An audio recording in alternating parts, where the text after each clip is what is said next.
Hi everyone and welcome back to my channel. My name is Abigail Killen and I am a certified Christian life coach as well as the founder of Perfect Love Life Coaching.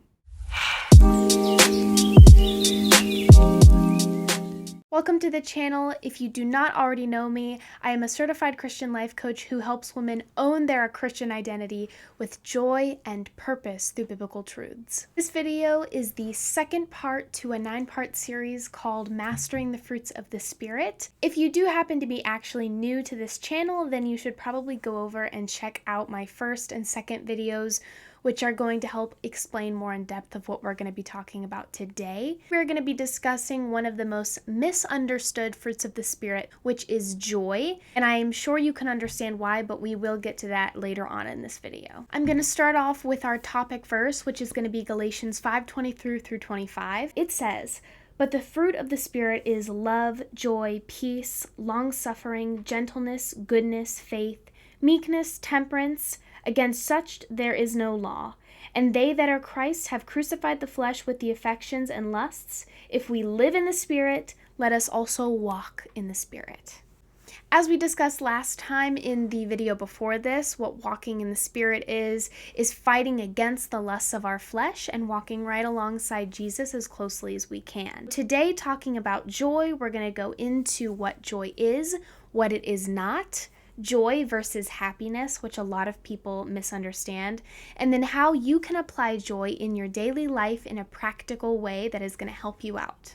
So starting off with our biblical definition of joy, it says that joy is a deep emotion that comes from trusting in Jesus and in his promises. Let me start out by saying that first step, trusting in Jesus and in his promises, can be very difficult and can prove to be challenging. I know that I struggle sometimes to trust God, and I'm sure you do too, and I'm sure everyone on the planet who's a Christian struggles to trust Jesus at all times. It is not always easy. It is sometimes very challenging. It's sometimes very overwhelming, especially when we have such a big book in front of us, and God understands that, and so do I. First, I want to go into the difference between joy and happiness, because in order to understand what joy is at its core, we need to understand what it's not. Take away those beliefs that we already have internally and get rid of them, because we want the truth. We strive for the truth here, right? So that's what we're going to do. What I have written here is that happiness is fleeting and it is depending on the circumstance. So let's stop right there. Happiness has two types of characteristics. It's fleeting and it's circumstantial. So happiness is, I'll give an example. Whenever you are about to get on a roller coaster and you are so excited, you are so happy, and you get on the roller coaster and you are just like having the time of your life, right? You are happy, or you have ice cream, you're happy. You are going to your favorite restaurant, you're happy. That is circumstantial. So after you've eaten at that restaurant or you've gotten off of that roller coaster, you leave and you're like, "Oh, that was great." And now maybe something happens and then you're sad. So it's a fleeting emotion that does not last. I read this somewhere and I just kind of want to read the exact words, but it says, "Joy sustains us through impossible situations." While happiness is a fleeting emotion that only lasts for a circumstance and just a little bit, joy is fulfillment. And whenever you're going through sorrow or pain or suffering, or you're going through a trial in your life, joy sustains you. God is the God of possible. He is the God that defeats the impossible situations, breaks through the barriers, moves the mountains that you think are, keeping you from reaching the things that you want to reach and the goals that you want to achieve. He is the God of the possible. A verse that I love that totally supports this is going to be Romans 12:12. So you follow along if you'd like to. It says, "Rejoicing in hope, patient in tribulation, continuing instant in prayer." So let's delve into that. What does that mean? Rejoicing in hope, meaning that when you are hopeful, you are rejoicing.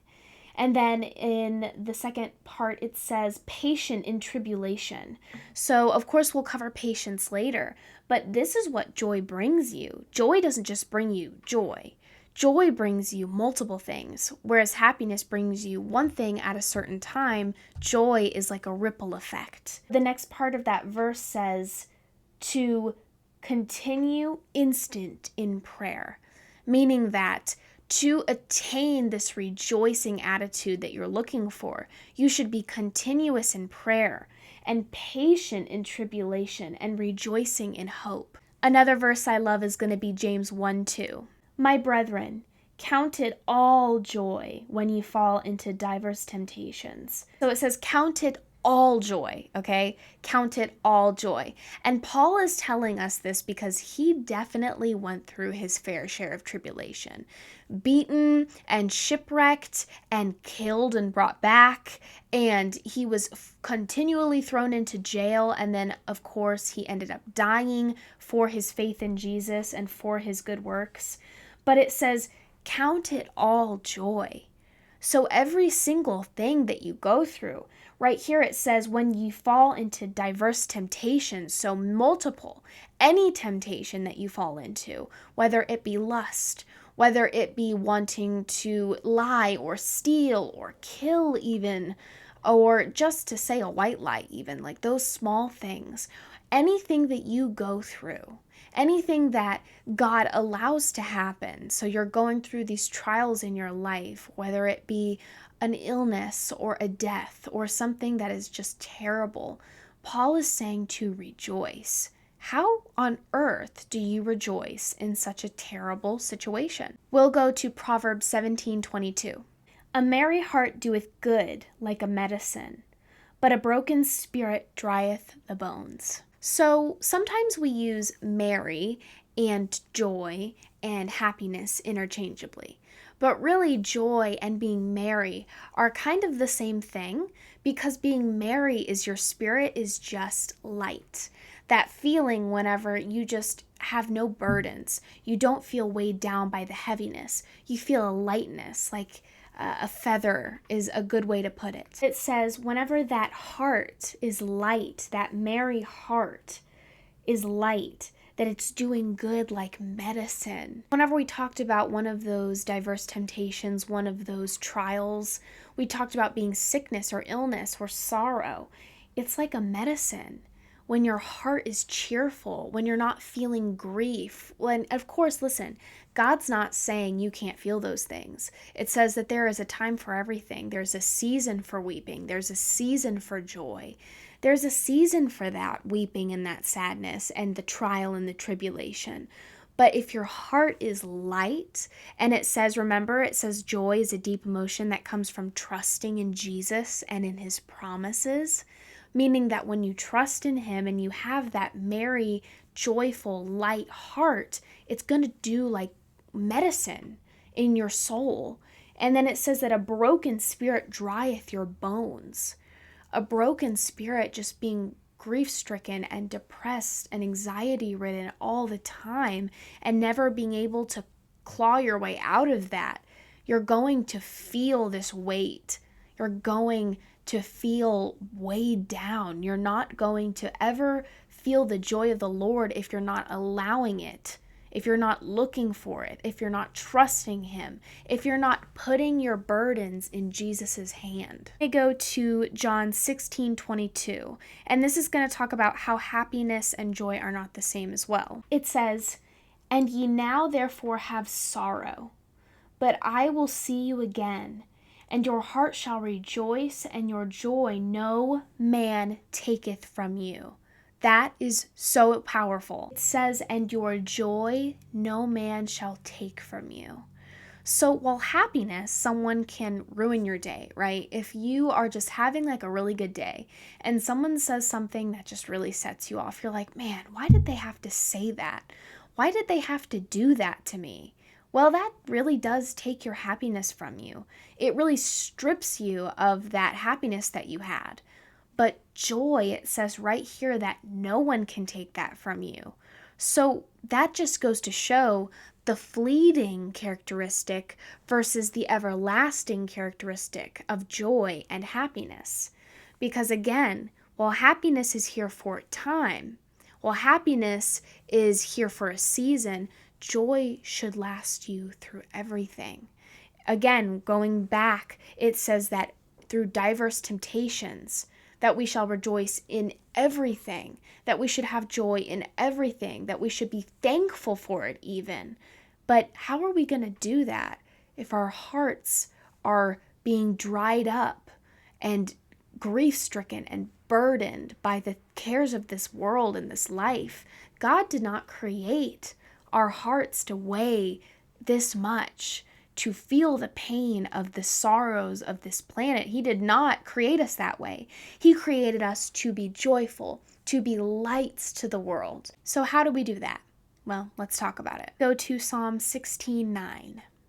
Therefore, my heart is glad, and my glory rejoiceth.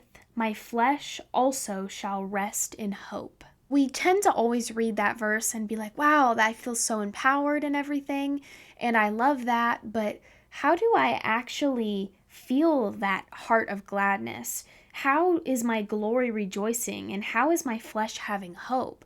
Well, the verse right before it, which is verse 8, says, I have set the Lord always before me. Because he is at my right hand, I shall not be moved. Right there.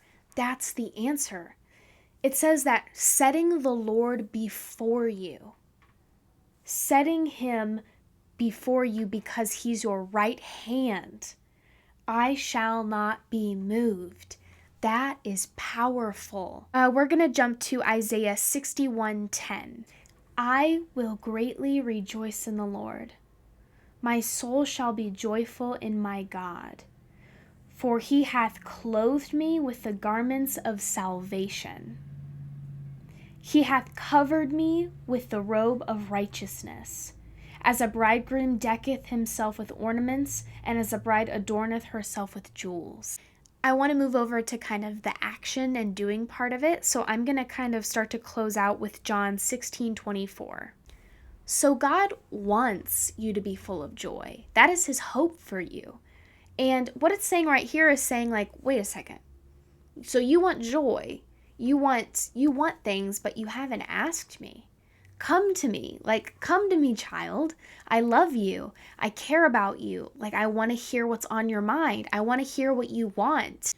Whatever it is that makes you uncomfortable of prayer, whether it be not knowing what to say, or how to say it, or being just nervous about it, or not knowing if he's listening to you, or you don't feel worthy to come to him in prayer. There's many personal reasons that it can be, but I love prayer. I personally love it because whenever I did feel like there was no one listening to me, I knew that God heard me. I knew that I could speak to him whenever, wherever, at any time, about anything, and that he would just be sitting there listening to me because he actually truly does care about me.